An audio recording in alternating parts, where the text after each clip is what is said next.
우리 신앙 고백하심으로 새벽기도를 시작하겠습니다. 나는 전능하신 아버지 하나님 천지의 창조주를 믿습니다. 나는 그의 유일하신 아들 우리 주 예수 그리스도를 믿습니다.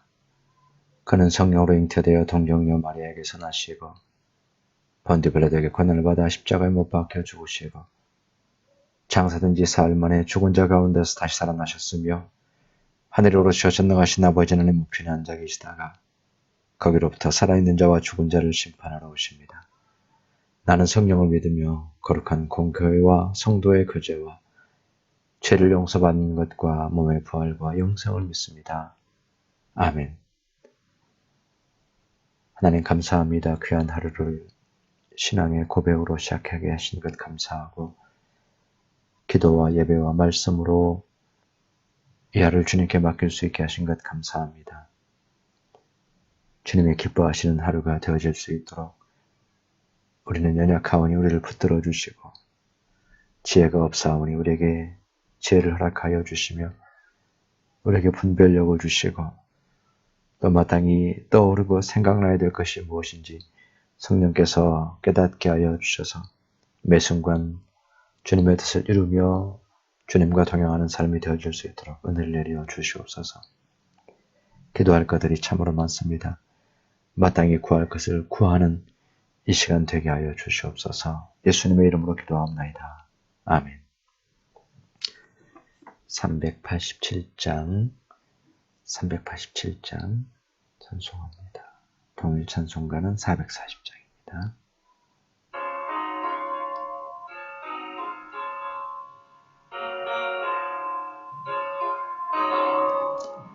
멀리 갔더니 절양하고 고나며 슬프고 또 외로워 정처 없이 다니니 예수 내 주여 지금 내게 오셔서 떠나가지 마시고 길이 함께 하소서.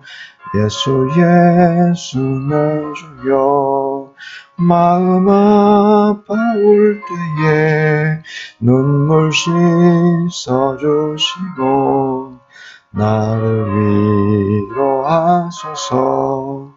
예수 내 주여 지금 내게 오셔서 떠나가지 마시고 길이 함께 하소서.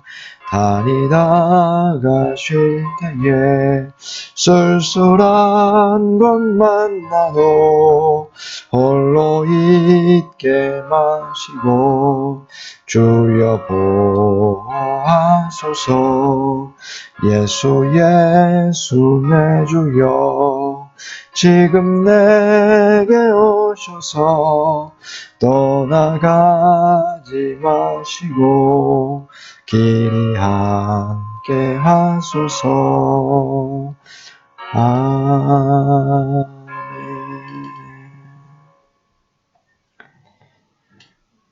성경 말씀 창세기 2장 16절 17절 말씀입니다. 창세기 2장 16절 17절 여호와 하나님이 그 사람에게 명하여 이르시되 동상 각종 나무의 열매는 내가 임의로 먹되 선악을 알게 하는 나무의 열매는 먹지 말라. 내가 먹는 날에는 반드시 죽으리라 하시니라. 아멘.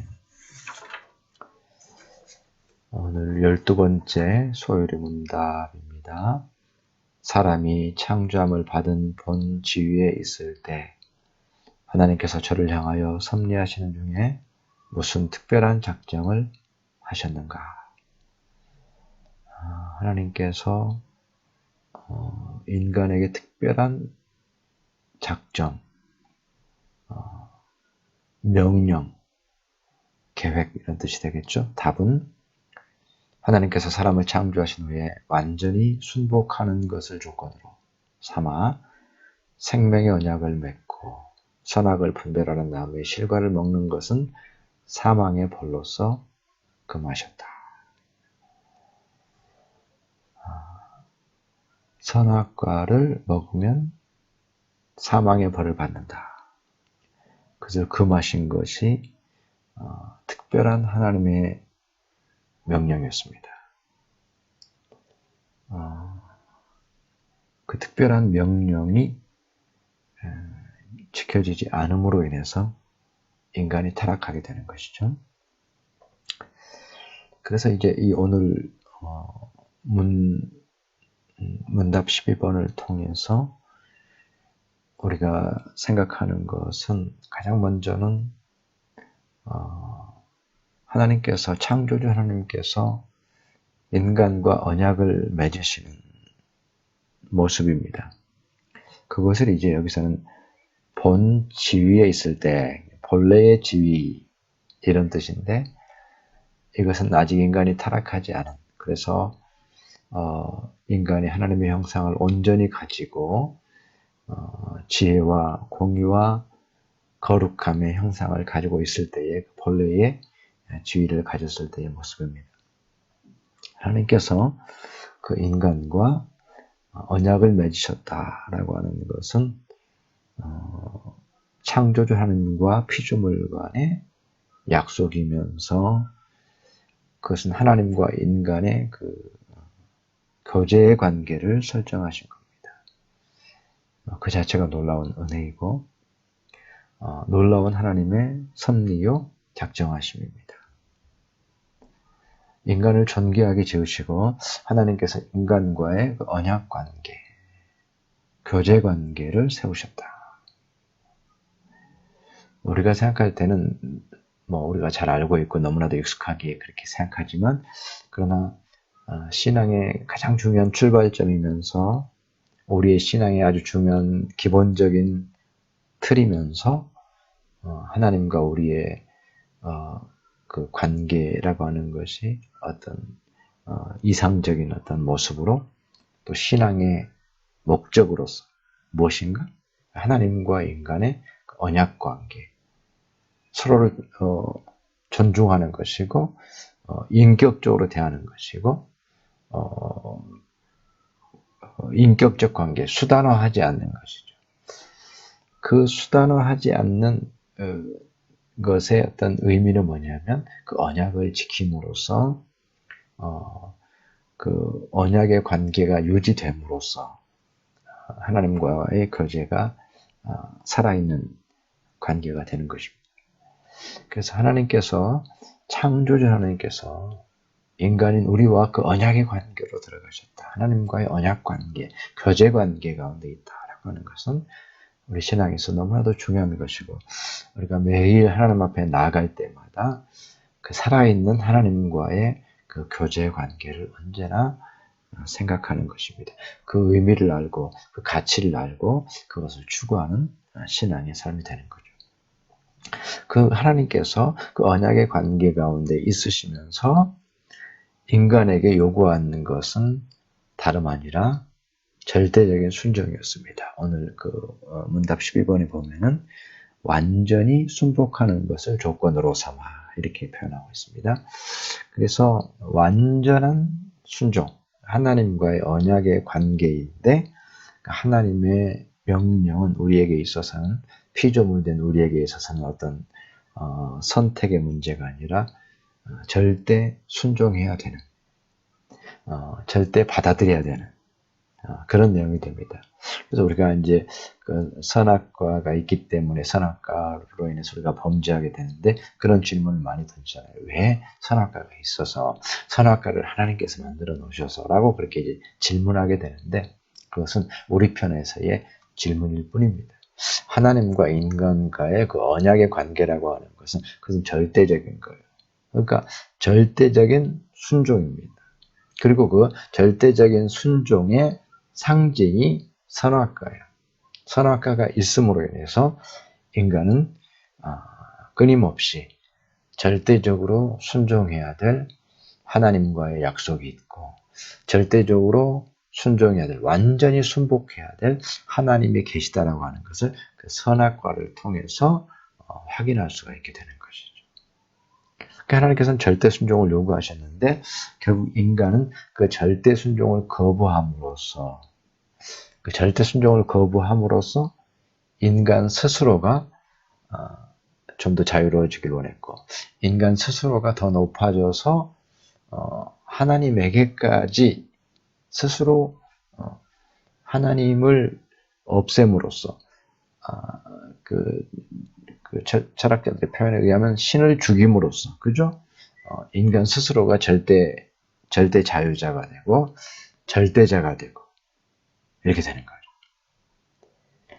하나님이 살아계시면 우리는 절대 순종해야 되는 그런 존재가 되는 겁니다. 여기에서 신앙과 불신앙이 나눠지게 되는 것이고 오늘날 팽배하고 있는 그러한 그 사조들 하나님 없이 하나님으로부터 자유롭게 하나님을 떠나서 인간 스스로가 하나님이 되고자 하는 그러한 시대가 우리가 파악할 수가 있게 되는 것입니다.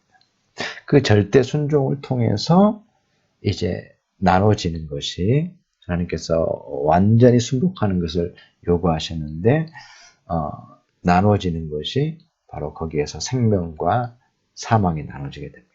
그래서 하나님께서는 인간에게 생명나무 열매를 먹을 수 있도록 그 생명나무 열매를 먹는 거죠.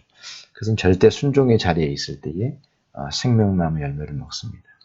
그런데 그 순종에서 벗어나게 되면 결국 그 순종이 깨지게 됨으로 인해서 생명이 아니라 사망으로 나눠지게 되는 겁니다. 그래서 절대 순종에서 생명이냐 사망이냐가 나눠지게 되는 거예요. 그래서 선악을 알게 하는 나무의 열매는 먹지 말라. 내가 먹는 날에는 반드시 죽으리라. 그래서 생명나무 실과를 먹을 때는 반드시 죽게 될 것이라고 하는 그러한 그 벌이죠. 그 사망의 운명, 죽음의 운명. 절대 순종하게 되면 생명이고 순종에서 벗어나게 되면 사망을 맞이하게 되는 것입니다. 그것이 절대 순종의 의미였어요. 그리고 우리가 선악과라고 할 때 왜 이름이 선악과냐라고 말할 때 어떻습니까? 절대 순종하면 선한 것이고 불순종하면 악이 되는 거죠. 그래서 하나님의 명령에 순종하느냐 순종하지 않는가에 따라서 그 모든 것들이 판단이 결정되어지는 것이 그 절대 순종의 결과로서 그것이 나눠지게 되는 거죠. 생명이냐 사망이냐. 그래서 먹는 날에는 반드시 죽으리라. 거기서 이제 순종하지 않은 인간의 운명이 결국은 죽음으로 사망으로 귀결되게 되는 겁니다. 그리고 중요한 것은 이제 이 처음 약속이 회복되어지고 하나님 앞에서 절대 순종해야 되는 것이 우리 가운데 필요한데 어떻습니까? 그 절대 순종이 우리를 통해서 이루어지지를 못했죠. 그래서 인간은 타락하게 되었고 그 절대 순종을 통해서 생명에 이를 수가 없었기 때문에 바로 예수 그리스도의 절대 순종을 통해서 우리 안에서 그 예수 그리스도의 은혜로 선물로 그 절대 순종이 성취가 되는 겁니다. 우리 자신을 통해서 그 하나님이 요구하신 절대 순종이 성취되지 못하고 이루어질 수가 없는 것입니다. 그러나 예수 그리스도 안에서 그 절대 순종이 이루어졌고 그래서 맨 처음에 얘기했던 본래의 지위, 하나님과 교제할 수 있는 그 본래의 지위를 회복하게 되는 거죠. 우리 자신 스스로가 절대 순종을 이뤘기 때문에 회복하는 것이 아니라 예수 그리스도 안에서 예수 그리스도를 통해서 예수 그리스도의 은혜로 절대 순종이 이루어지게 되고 그것을 통해서 하나님과 교제하는 본래의 지위, 하나님과 교제하는 그 관계가 다시 회복되어지는, 화목하게 되어지는 그 은혜로 되어지게 되는 것입니다. 사랑해 주님 감사합니다. 귀한 말씀을 통해서 은혜 주시니 감사합니다. 예수 그리스도 안에 있는 절대 순종을 통해서 하나님과의 언약의 관계가 회복되어진 자로 살아갈 수 있도록 주님께서 오늘도 은총을 더하여 주시옵소서. 아버지는 우리가 기도해야 될 것들이 많이 있습니다. 아버지 마땅히 하나님 앞에 기도하게 하여 주십시오. 구하라 주실 것이요 말씀하셨사오니 아버지는 그 기도의 책임, 기도의 사명을 결코 낙심하지 아니하고 끝까지 붙을 수 있도록 내가 깨어서 기도하지 않으면 누가 기도하랴라는 그 마음과 책임감과 사명감을 가지고 아버지 하나님의 참으로 우리 자신과 가정과 아버지 교회 공동체와 지역사회와 나라와 민족과 일방을 위하여서 기도할 수 있는 저들의 삶이 될 수 있도록 은혜를 베풀어 주시옵소서. 어려움 가운데 있는 질병 가운데 있는 이들이 있습니다. 주님께서 긍휼히 여겨 주시고 우리의 같은 마음을 모아서 기도하는 그 기도를 따라서 아버지 하나님 회복되어지고 새롭게 되어지는 놀라운 은혜가 있도록 주께서 역사하여 주시옵소서. 감사하고 이 모든 말씀 예수님의 이름으로 기도합니다. 아멘. 하늘에 계신 우리 아버지, 아버지의 이름을 거룩하게 하시며 아버지의 나라가 오게 하시며 아버지의 뜻이 하늘에서와 같이 땅에서도 이루어지게 하소서. 오늘 우리에게 일용할 양식을 주시고 우리가 우리에게 잘못한 사람을 용서해 준 것 같이 우리 죄를 용서하여 주시고 우리를 시험에 빠지지 않게 하시고 악에서 구하소서. 나라와 권능과 영광이 영원히 아버지의 것입니다. 아멘.